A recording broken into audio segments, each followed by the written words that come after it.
nakakaawa kasi 'di ba itong March 10 ay may natagpuan na bangkay babae, yes, isang 23-year-old Slovakian national named Michaela Mikova. Yes, sa Boracay, no, sa isang sa likod ng lumang kapilya sa Barangay Balabag sa Zone 3 ng Boracay. Ito ay nakilalang si Micaela nga na dumating doon sa Boracay noong March 1 para mag-enjoy at para dumalo sa kasal na isang Pinay friend niya. So that was yung March 10, 2 days before her departure back to Slovak Republic. Ay hindi na mahagilap itong Slovakian national na ito.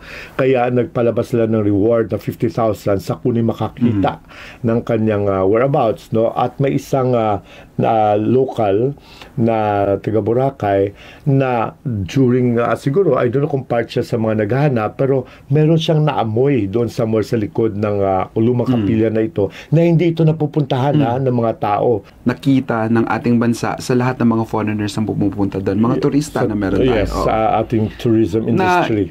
Sa maraming pagkakataon, hinihintay palagi ang Department of Tourism kapag ganito at turista ang namatay, na kailangan ay meron siyang sasabihin, na meron siyang ibibigay sa mga turista na mga foreigner na may safe ito. Assurance.